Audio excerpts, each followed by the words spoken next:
Loss, loss, loss. भाई, आज फिर से लॉस हो गया। आज मेरी स्क्रीन वापस रेड है। दिमाग थोड़ा हिल गया था उस टाइम पे, क्योंकि कल भी लॉस था, आज भी लॉस है।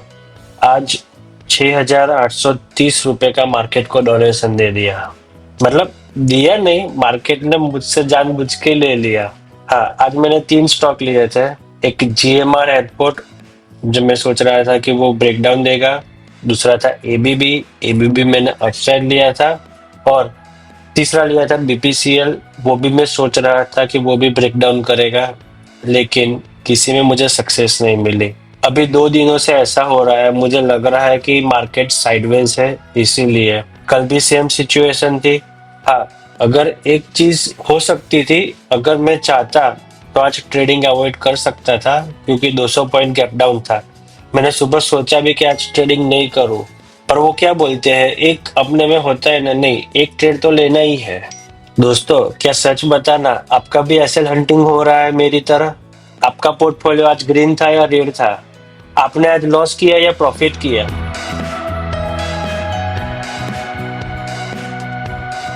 चलिए समझते हैं आज की मेरी पीएनएल स्टोरी स्क्रीन पर। सबसे पहले मैंने स्टॉक लिया था जीएमआर एयरपोर्ट। जीएमआर एयरपोर्ट में मैंने यहाँ पे एंट्री की, मुझे लग रहा था कि वो ब्रेकडाउन दे ही देगा। उसने रेड कैंडल बनाई भी, लेकिन वो वहां से वापस ऊपर चला गया और यहाँ पे मेरा स्टॉप लॉस हिट हो गया, और पूरा दिन वो यहाँ पर ही खेलता रहा। दूसरा स्टॉक मैंने लिया था एबीबी। एबीबी में मुझे लगा था इतना इम्पल्सिव मूव आया है, तो ये वाला जो एंट्री थी वो मैंने मिस कर दी थी, इसीलिए मैं थोड़ा फोमो में आ गया था कि शायद मैंने यहाँ पे एंट्री ली होती तो अभी तक मुझे 1200 का प्रॉफिट हो जाता, अभी तक मुझे 1300 का प्रॉफिट हो जाता। और इसीलिए मैंने ये वाली कैंडल के टॉप पे एंट्री रख दी, और यहाँ पे मेरी एंट्री हिट हुई, वही कैंडल रेड बन के नीचे आई। मुझे लगा कि वो वहां पे टाइम ले रहा है, वो शायद ब्रेकआउट दे सकता है, लेकिन उसने ब्रेकआउट नहीं दिया और वो नीचे आ गया। मैंने स्टॉप लॉस यहाँ पे रखा था 157.15 पे, लेकिन इतना बुरी तरह से वो नीचे आया कि मेरा स्टॉप लॉस भी जंप हो गया, और फाइनली मैंने यहाँ पे 154.80 पे मैंने एग्जिट किया। ये तो मेरी फोमो एंट्री ही थी, अगर मुझे यहाँ पे एंट्री नहीं मिली थी इसीलिए मैंने यहाँ पे कर ली, ना कुछ देखा, चलो जल्दी कर लेते हैं, ऐसा करके मैंने यहाँ पे एंट्री कर ली। वो मेरी बहुत बड़ी मिस्टेक थी। ये सब मिस्टेक मैं समझ सकता हूँ, लेकिन बार बार रिपीट होती है। जब मार्केट खत्म होता है तब मालूम पड़ता है यार ये मेरी मिस्टेक थी। तीसरा स्टॉक मैंने लिया था बीपीसीएल। बीपीसीएल भी मैंने सेल किया था, उसमें भी मुझे सेम लगा था कि वो आज ब्रेकडाउन देगा, तो इसीलिए मैंने यहाँ पे बीपीसीएल को सेल किया।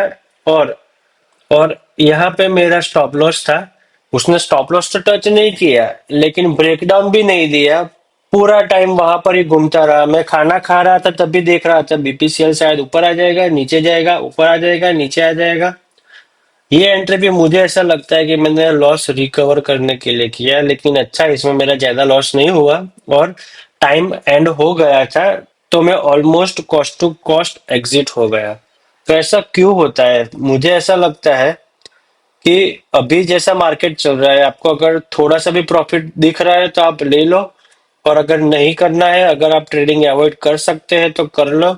हाँ, मेरी भी आज गलती है, मैंने सुबह सोचा भी था कि यार इतना गैप डाउन खुला है तो मैं अवॉइड करता हूँ, मुझे डायरेक्शन समझ नहीं आएगा, लेकिन वो सुबह उठ के बटन दबाने की आदत हो गई है ना, तो मैं ट्रेडिंग को रोक नहीं पाया और कूद गया। तो अब क्या करना है? अब आज के एक्सपीरियंस से एक बात सीखनी है कि अगर सेटअप बने तो ही घुसो, वरना लैपटॉप बंद करो और चाय पियो, या फिर आपका जो दूसरा काम है वो करो। मैं आज सोच रहा था बंद कर दूं, लेकिन मैं नहीं कर पाया। ठीक है दोस्तों, तो ये मेरी आज की पीएनएल स्टोरी थी। मंडे को फिर मिलते हैं नई पीएनएल स्टोरी के साथ। मंडे को फ्रेश माइंड से वापस ट्रेडिंग करेंगे। अगर आपका भी आज रेड डे था तो कमेंट में रेड रेड रेड लिख लो, थोड़ा दुख बांटते हैं। तो इस चैनल को सब्सक्राइब करो। मिलते हैं नई पीएनएल स्टोरी के साथ। रॉ रियल रोजाना।